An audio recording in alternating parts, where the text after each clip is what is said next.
नमस्कार, आप देख रहे हैं बिग न्यूज बिग शो। आपके साथ मैं हूं राज ठाकुर। अगले आधे घंटे में दिखाएंगे आपको वो तमाम खबरें जो आपके लिए जानना बेहद जरूरी। बिग न्यूज की शुरुआत देश की राजधानी दिल्ली से करेंगे।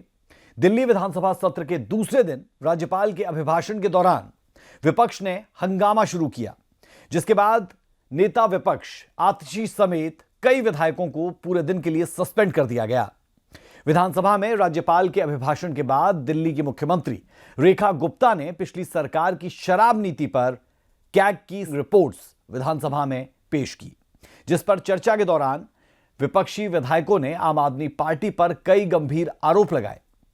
लेकिन इस सीएजी की रिपोर्ट में ऐसा क्या है जिससे आम आदमी पार्टी की मुश्किलें बढ़ सकती है, हम आपको आगे अपनी रिपोर्ट के जरिए बताएंगे।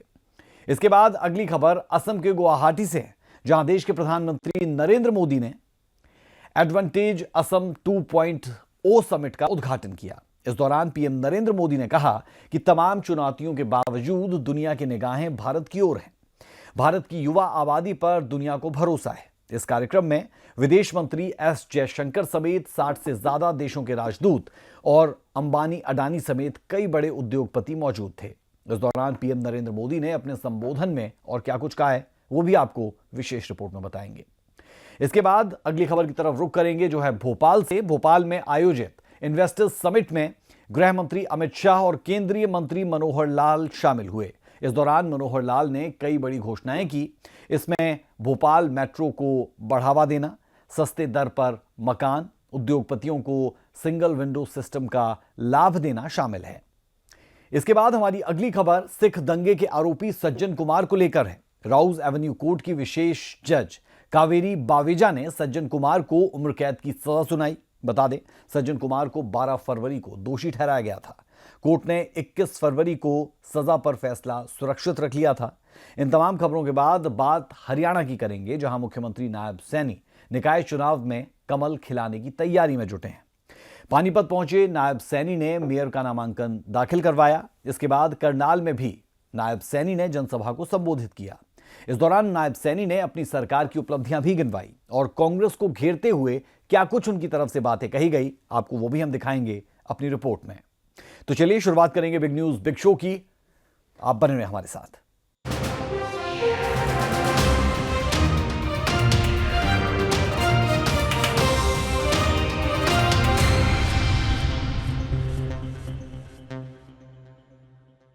बिग न्यूज की शुरुआत दिल्ली विधानसभा में पेश की गई कैग की रिपोर्ट से करते हैं।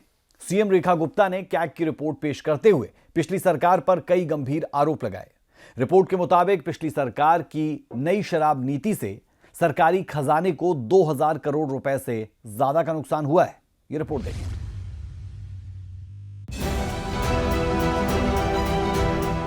की अनुमति से राष्ट्रीय राजधानी क्षेत्र दिल्ली सरकार से संबंधित भारत के नियंत्रक एवं महालेखा परीक्षक का दिल्ली में शराब के विनियम और आपूर्ति पर निष्पादन लेखा परीक्षा प्रतिवेदन वर्ष 2024 का प्रतिवेदन संख्या नंबर 1 की प्रतियां सदन पटल पर प्रस्तुत करती हूँ। दिल्ली विधानसभा सत्र के दूसरे दिन मंगलवार को सीएम रेखा गुप्ता ने कैग की रिपोर्ट पेश किया। इस रिपोर्ट में दावा किया गया है कि पिछली सरकार में आई नई शराब नीति से सरकारी खजाने को 2026 करोड़ का नुकसान हुआ। शराब नीति में विशेषज्ञों की सलाह को नजरअंदाज किया गया। घाटे में चल रही कंपनियों को लाइसेंस आवंटित किए गए। कैबिनेट और एलजी से कई बड़े फैसलों पर मंजूरी नहीं ली गई। शराब नीति के नियमों को विधानसभा में पेश भी नहीं किया गया। कोविड-19 के नाम पर 144 करोड़ के लाइसेंस फीस माफ किए गए। जोनल लाइसेंस धारकों को छूट देने से 941 करोड़ का नुकसान हुआ। सिक्योरिटी डिपॉजिट ठीक से वसूली नहीं होने पर 27 करोड़ का नुकसान। शराब की दुकानें हर जगह समान रूप से नहीं बांटी गई।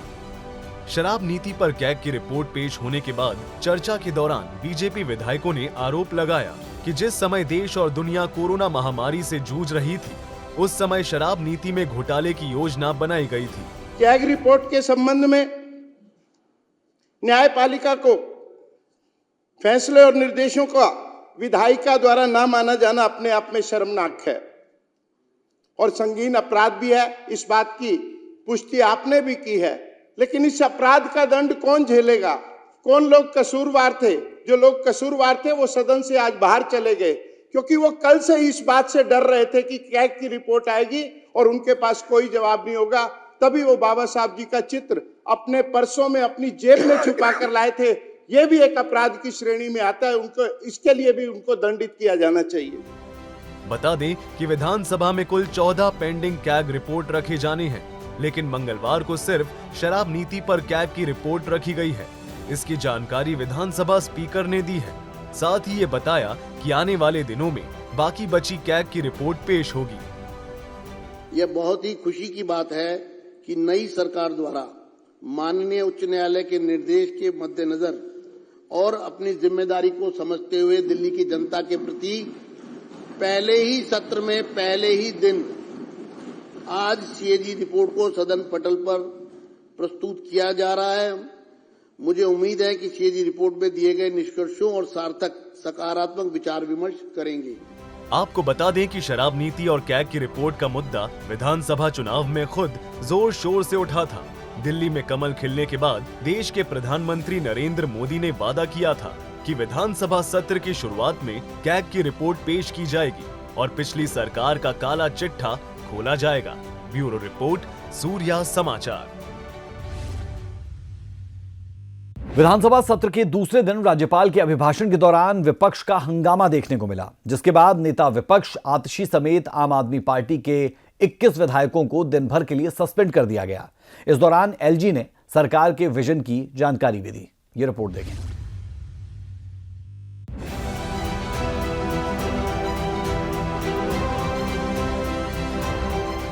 दिल्ली विधानसभा सत्र के दूसरे दिन मंगलवार को उपराज्यपाल वीके सक्सेना ने सरकार के विजन को रखा। सदन में एलजी वीके सक्सेना ने बताया कि आने वाले दिनों में हमारी सरकार विकसित दिल्ली के संकल्प को हर हाल में पूरा करेगी। इस दौरान पूरा सदन मोदी मोदी के नारों से गूंज उठा। मेरी सरकार विकसित दिल्ली संकल्प पत्र को नीतिगत दस्तावेज के रूप में अंगीकार करेगी और आम जन से किए गए वादों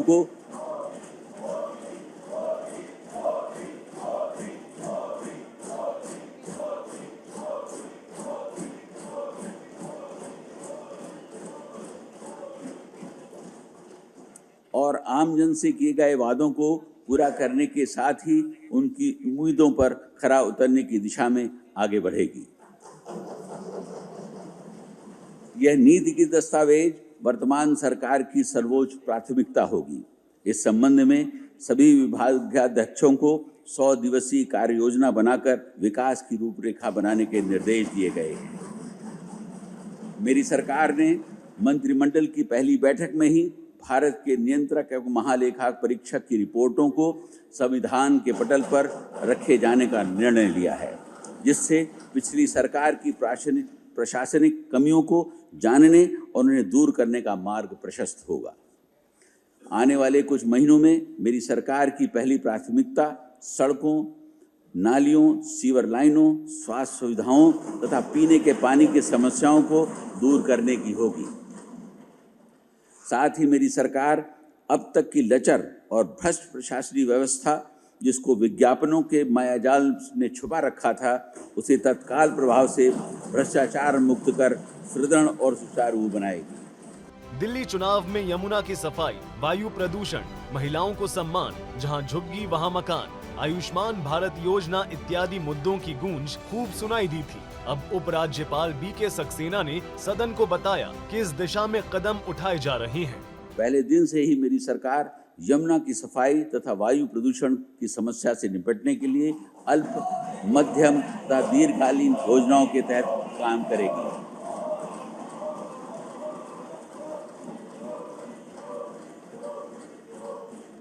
मेरी सरकार का उद्देश्य दिल्ली को देश का सबसे स्वच्छ मेट्रो शहर बनाना है। माननीय प्रधानमंत्री जी के जहां झुग्गी वहां मकान, पीएम उदय, आयुष्मान भारत तथा पीएम सूर्य घर योजना के अलावा दिल्ली वासियों के कल्याण के लिए और विकसित दिल्ली तथा देश की राजधानी को विश्व स्तरीय शहर बनाने के लिए मेरी सरकार की प्रतिबद्धता हमारे 8 संकल्पों में निहित है, जिसके बारे में मैं इस सदन को संक्षेप रूप में बता रहा हूं।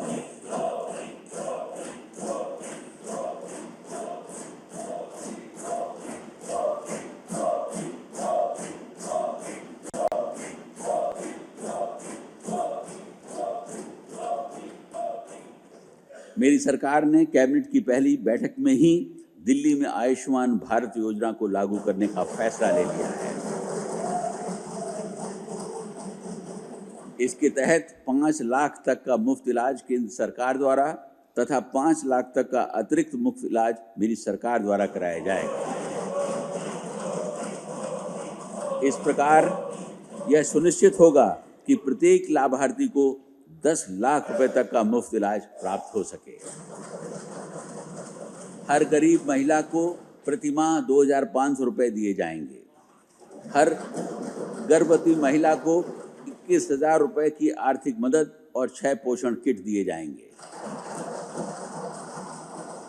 हर गरीब परिवार की महिला को मात्र 500 रुपए में LPG सिलेंडर उपलब्ध कराया जाएगा।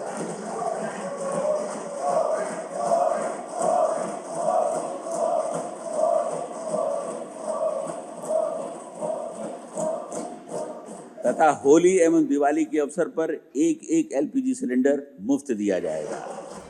उपराज्यपाल के अभिभाषण के दौरान विपक्षी विधायकों का हंगामा देखने को मिला, जिसके बाद नेता विपक्ष आतिशी समेत आम आदमी पार्टी के सभी विधायकों को दिन भर के लिए सस्पेंड कर दिया गया। ब्यूरो रिपोर्ट, सूर्या समाचार। और अब बात पीएम नरेंद्र मोदी के 2 दिवसीय असम दौरे की। सोमवार को 2 दिवसीय दौरे पर गुवाहाटी पहुंचे पीएम मोदी ने मंगलवार को एडवांटेज असम 2.0 समिट का उद्घाटन किया। इस दौरान उन्होंने अपने संबोधन में कहा, पूरी दुनिया भारत के युवाओं की तरफ देख रही है और तमाम चुनौतियों के बावजूद भारतीय अर्थव्यवस्था तेज गति से आगे बढ़ रही है।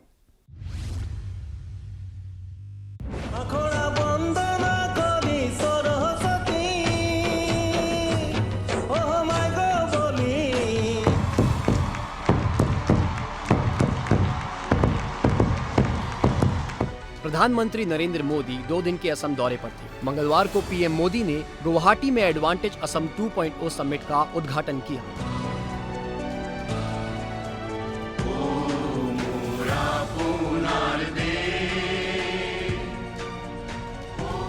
इस दौरान पीएम मोदी ने भारत का विजन रखा और बताया कि चुनौतियों के बावजूद दुनिया को भारत से उम्मीदें हैं। साथियों, आज हम सभी वैश्विक परिस्थितियों को बहुत बारीकी से देख रहे हैं, समझ रहे हैं। ये ग्लोबल अनसर्टेनिटी के बीच भी दुनिया के तमाम एक्सपर्ट्स उनके भीतर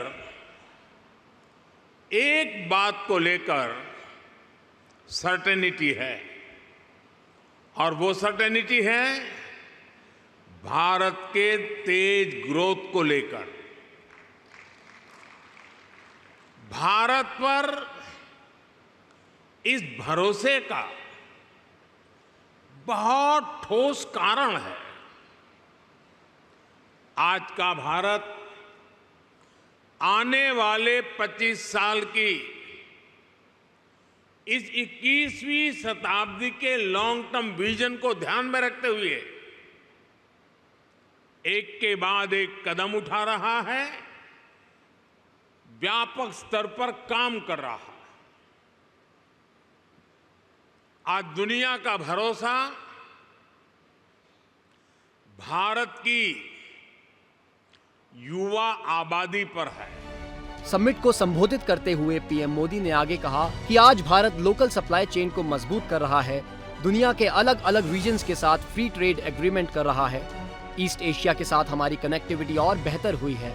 India, middle east, Europe economic corridor अनेक नई संभावनाएं लेकर आएगा। आज दुनिया का भरोसा भारत के उस नियो मिडिल क्लास पर है जो गरीबी से निकलकर नई एस्पिरेशन के साथ आगे बढ़ रहा है। आज दुनिया का भरोसा भारत की उस 140 करोड़ जनता पर है जो पॉलिटिकल स्टेबिलिटी और पॉलिसी कंटिन्यूटी को सपोर्ट कर रही है।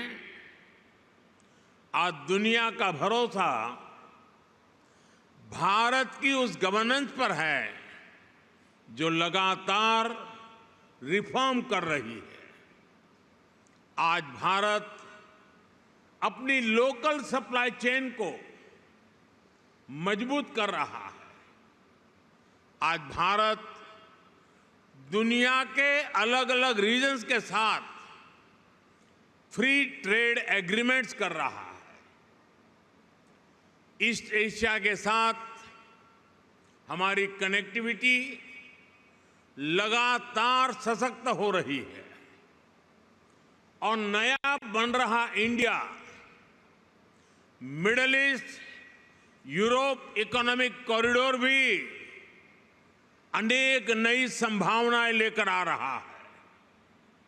साथियों, भारत पर मजबूत होते ग्लोबल ट्रस्ट के बीच आज हम सभी यहां असम में जुटे हैं, मां कामाख्या की धरती पर जुटे हैं। पीएम मोदी सोमवार की शाम गुवाहाटी के सरू सजाई स्टेडियम पहुंचे थे। इस दौरान असम चाय उद्योग के 200 साल पूरे होने पर मेगा झुमोर कार्यक्रम आयोजित की गई।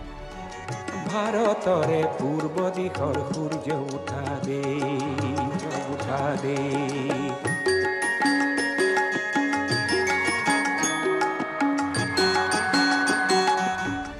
जिसमें करीब 8600 कलाकारों ने नृत्य प्रस्तुति की।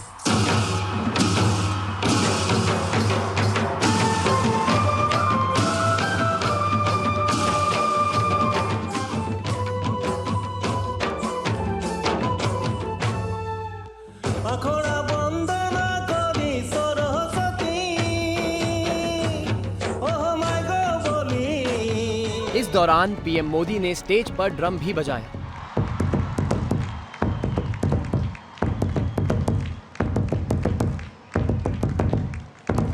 प्रधानमंत्री नरेंद्र मोदी स्वागत समारोह से बेहद प्रसन्न दिखे और सोशल मीडिया पर इसकी कुछ तस्वीरें भी शेयर की।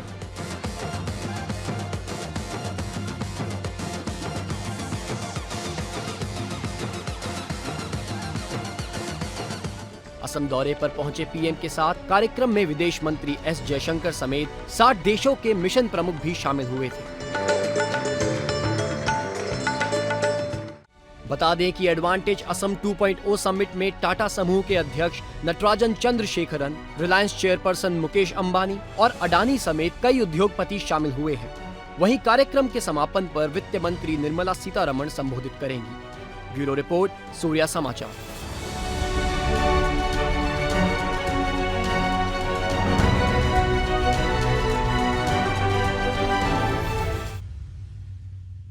अब खबर मध्य प्रदेश के भोपाल से। यहां 2 दिवसीय ग्लोबल इन्वेस्टर्स समिट का आयोजन किया गया। समिट के दूसरे दिन केंद्रीय मंत्री मनोहर लाल इसमें शामिल हुए। इस दौरान उन्होंने कहा कि विकसित भारत के संकल्प को हर हाल में पूरा किया जाएगा। बता दें, इस समिट की शुरुआत सोमवार को पीएम नरेंद्र मोदी ने की थी।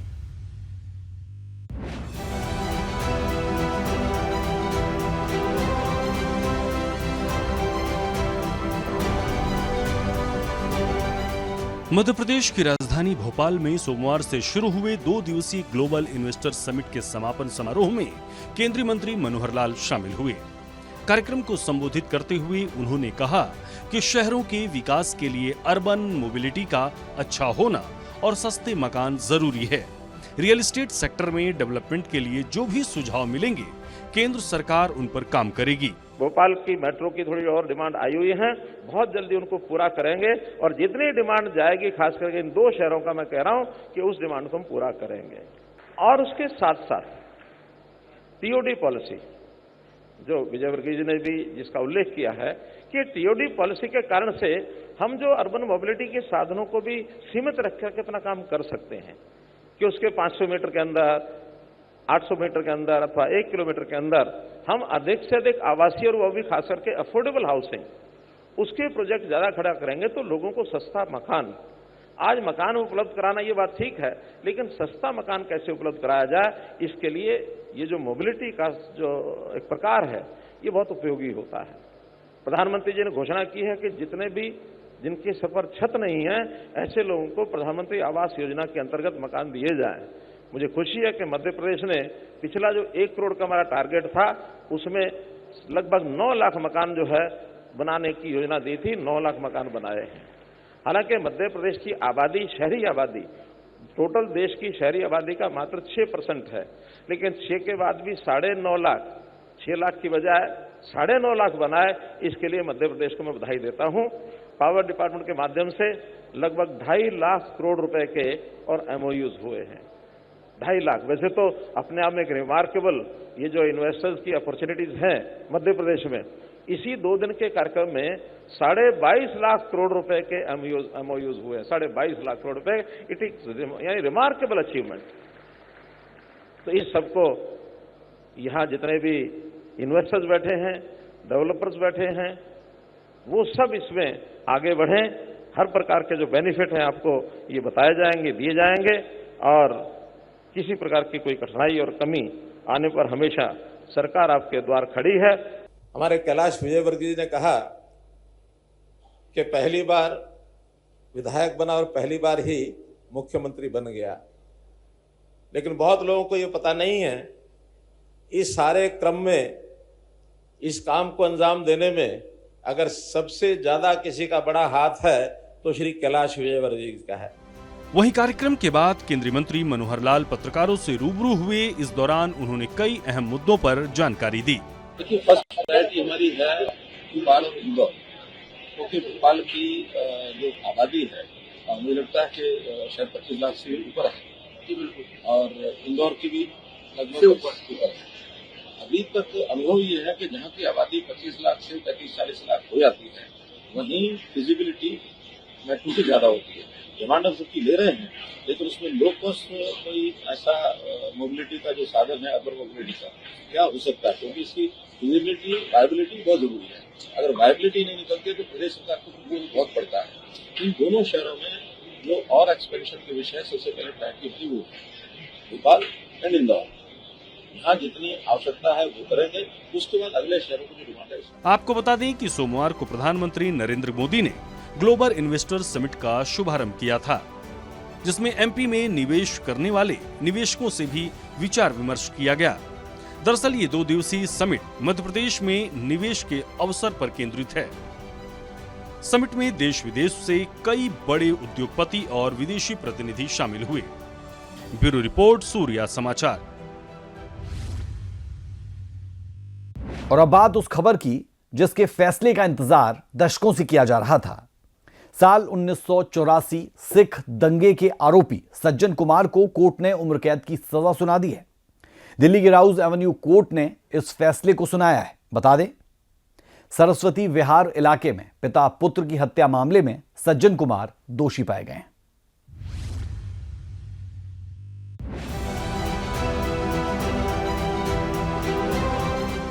दिल्ली में 1984 के सिख विरोधी दंगा केस में कांग्रेस के पूर्व सांसद सज्जन कुमार को उम्र कैद की सजा सुनाई गई। राउज एवेन्यू कोर्ट की विशेष जज कावेरी बावेजा ने ये फैसला सुनाया। आपको बता दें कि ये मामला दंगों के दौरान दिल्ली के सरस्वती विहार में जसवंत सिंह और उनके बेटे तरुणदीप सिंह की हत्या से जुड़ा है। पीड़ित पक्ष ने उन्हें मौत की सजा देने की मांग की थी। हमें फांसी चाहिए, सज्जन कुमार को फांसी चाहिए। हमारे जवान बच्चे गए, बुढ़ापे भी बच्चे गए, हमारी लेडीजों की बेइज्जती हुई है, हमारे को फांसी चाहिए। फांसी दो सज्जन कुमार को, हमारे लाखों बच्चे मार दिए, इसको एक की फांसी नहीं हो रही है, उनको फांसी देना चाहिए। अभी तो हमारे बच्चों की शादी होनी थी, वो भी मारा। हमारे एक एक घर के 10-10 दिने हमारे आंखों के सामने जले, कोई सामान ले जा रहा है, कोई आदमियों को मार रहा है, कौन बहन बेटियों की इज्जत लूट रहा है। हमने अपनी आंखों के सामने देखा, हम कैसे भूल जाएंगे उस दुख को। हम कभी भी नहीं भूल पाते हैं इस दुख को। 41 साल से हम रो रहे हैं, फरियाद कर रहे हैं। हम धन्यवाद करते हैं जज साहब का, जो इस उसको उम्र कैद सुनाइए, और भी हम धन्यवाद करेंगे जब इस दल्लाल को फांसी हो जाएगी। वहीं याचिकाकर्ता गुरलाल सिंह का कहना है कि हमें मौत की सजा से कम कुछ भी मंजूर नहीं है। हम अदालत के फैसले से खुश नहीं हैं। हम सरकार से अपील करेंगे कि वे हाईकोर्ट जाएं और सज्जन कुमार के लिए मौत की सजा की घोषणा करें। उम्मीद भी थी कि फांसी की सजा होगी, बिकॉज जहाँ हजारों हत्याएं हुई हों वहाँ, और नृशंस हत्याएं हुई, ऐसा नहीं कि सिर्फ हत्या होगी, 10,000 लोगों से ज़्यादा लोग मर गए और नृशंस हत्याएं हुई हों, तो लॉ के हिसाब से भी फांसी तो होनी चाहिए थी।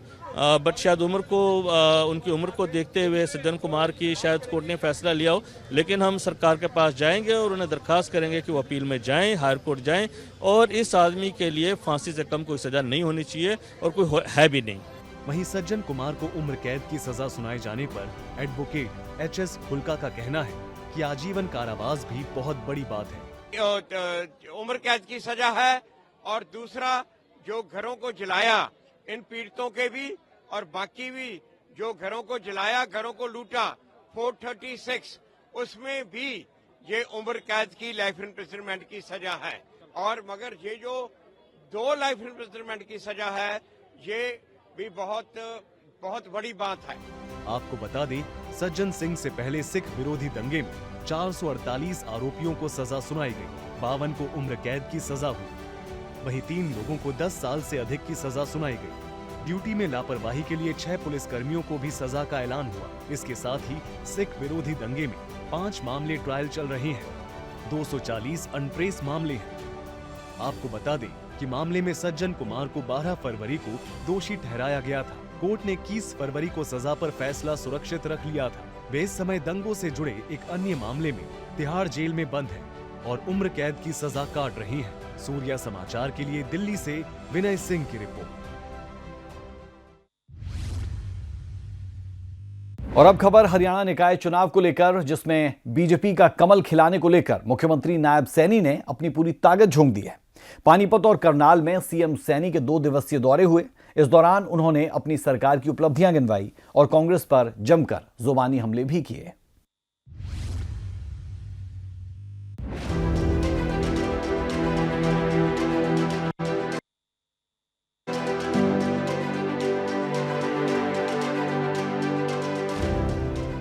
हरियाणा विधानसभा चुनाव में बीजेपी का कमल खिलाने के बाद मुख्यमंत्री नायब सिंह सैनी ने अब निकाय चुनाव में अपनी पूरी ताकत झोंक रखी है। पानीपत और करनाल में सीएम सैनी की 2 जनसभा हुई। सबसे पहले पानीपत पहुंचे सीएम सैनी ने मेयर प्रत्याशी कोमल सैनी का नामांकन करवाया। इसके बाद जनसभा को संबोधित किया।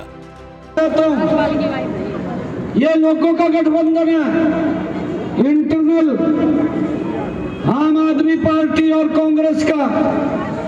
ये लोग एक बार भी विरोध नहीं किया। केजरीवाल ने भाइयों एक ऐसा अपमानित करने वाला बयान दिया, दिल्ली के चुनाव में दिया, और उसने आरोप ये लगाया कि हरियाणा के लोगों ने यमुना में जहर मिला करके भेज दिया है। कांग्रेस ने एक बार भी विरोध नहीं किया, एक बार भी नहीं कहा। ये मिले हुए हैं दोनों लोग, परंतु भाइयों वहां के लोगों ने, दिल्ली के लोगों ने उसको सबक सिखाने का काम किया है। पानीपत के बाद नायब सिंह सैनी करनाल पहुंचे। यहां उन्होंने बीजेपी प्रत्याशी के पक्ष में वोट की अपील की और दावा किया कि ट्रिपल इंजन की सरकार विकास कार्यों में कोई कसर नहीं छोड़ेगी। मैं तो यहां से आप लोगों के आशीर्वाद से विधायक रहा हूं। मैं जब चुनाव लड़ने के लिए आया था, मैं आप लोगों को बखूबी बोलता था। 2014 का पहले का करनाल और 2024 का बाद का करनाल, एकदम जमीन आसमान का अंतर हमें नजर आता है। बता दें कि 2 मार्च को होने वाले निकाय चुनाव को लेकर बीजेपी के तमाम दिग्गजों ने अपनी ताकत झोंक रखी है और मुख्यमंत्री नायब सिंह सैनी का दावा है कि प्रदेश की जनता एक बार फिर से कमल खिलाने में मदद करेगी। ब्यूरो रिपोर्ट, सूर्या समाचार। तो बिग न्यूज बिग शो में दिखाई हमने आपको वो तमाम खबरें जो आपके लिए जानना बेहद जरूरी। अभी के लिए बिग न्यूज बिग शो में इतना ही। मुझे मेरी पूरी टीम को दें इजाजत। नमस्कार।